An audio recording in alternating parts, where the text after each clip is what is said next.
दोस्तों, अयोध्या में बन रहे भव्य राम मंदिर के लिए पुजारियों के चयन के लिए कैसे हुआ मोहित पांडे का चयन, आइए जानते हैं आखिर मोहित पांडे में खास क्या है। अयोध्या में बन रहे भव्य राम मंदिर के लिए पुजारियों के लिए चयन के लिए बाकायदा आवेदन मांगे गए थे। इसमें 3000 उम्मीदवारों ने आवेदन किया। चयन प्रक्रिया में पुजारियों के लिए मापदंड निर्धारित किए गए, जिसमें सभी को गुजरना पड़ा। इस प्रक्रिया में 200 आवेदक पुजारी साक्षरता तक पहुँचे, जिसमें 50 को पुजारी के रूप में चुना गया। इन्हीं 50 पुजारियों में मोहित पांडे का भी नाम शामिल है, जो इन दिनों खूब चर्चे में है। खास बात यह है कि मोहित पांडे के रामलला मंदिर के पुजारी बनने पर जो लोग उंगली उठा रहे हैं, ना तो उन्हें प्रक्रिया का पता है और ना ही इस बात की जानकारी है कि मोहित पांडे को किस योग्यता के चलने मुख्य पुजारी के पद पर चयनित किया गया है। दरअसल रामलला के मंदिर में पुजारी बनने के लिए आवश्यक शर्त रखी गई थी कि उम्मीदवार को किसी मान्यता पर प्राप्त गुरुकुल से वेद शास्त्र और संस्कृत का अध्ययन करना चाहिए। उम्मीदवार को रामानंदीय परंपरा के दीक्षित होना चाहिए। ऐसे में सभी पुजारी के चयन के दौरान हुए साक्षरता में वेद, कर्मकांड और वैदिक मंत्रों पर ज्ञात पर ध्यान दिया गया। इसके लिए उम्र सीमा अधिकतम 30 वर्ष तक रखी गई थी। भले ही उनका चयन मुख्य पुजारी के तौर पर हुआ है, फिर भी मुख्य पुजारी की भूमिका निभाने से पहले उन्हें लंबे परीक्षण से गुजरना होगा, जिसकी अवधि 6 मंथ है। अब परीक्षण के दौरान उन्हें वेद, कर्मकांड, वैदिक मंत्रों और रामायण से ज्ञात की गहन शिक्षा दी जाएगी। इस परीक्षण के बाद ही पुजारी रामलला की पूजा अर्चना का कार्य कर सकेंगे। किस आधार पर हुआ मोहित पांडे का चयन, आइए जानते हैं। रामलला की पूजा अर्चना के लिए नियुक्त किए जा रहे पुजारियों के लिए उक्त मापदंड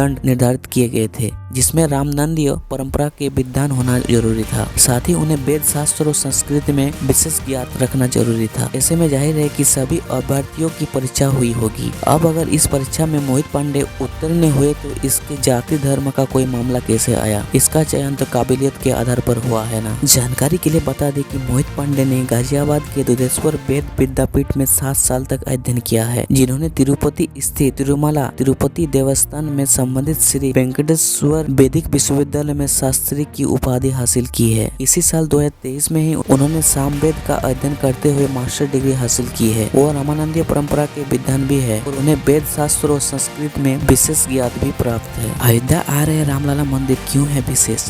भारतवर्ष में कोई प्रसिद्ध, प्राचीन और ऐतिहासिक मंदिर है, लेकिन अयोध्या का राम मंदिर इसलिए भी खास है क्योंकि करीब 500 साल की लंबी लड़ाई के बाद श्री राम जन्मभूमि पर मंदिर का निर्माण कार्य शुरू हो पाया है। सुप्रीम कोर्ट के आदेश के करीब 4 साल बाद अयोध्या में निर्माण कार्य शुरू हुआ, जिसमें लगभग 95% काम पूरा हो चुका है। कहा जा रहा है कि अयोध्या में ऐसा मंदिर बनाया गया जिसे आने वाले हजारों वर्ष तक मरम्मत की कोई जरूरत नहीं होगी। इतना ही नहीं, नगर शैली में कराए गए रामलला के इस भव्य मंदिर की पहचान युगों युगों तक रहेगी। बता दें कि मंदिर का डिजाइन प्रसिद्ध आर्किटेक्ट चंद्रकांत भाई सोमपुरा द्वारा किया गया है। वैसे आप इस मंदिर को देखने के लिए आना चाहते हो कि नहीं, आप मुझे कमेंट सेक्शन में जरूर बताना। और अगर आप श्री राम के भक्त हैं तो कमेंट सेक्शन में जय श्री राम जरूर से लिखना।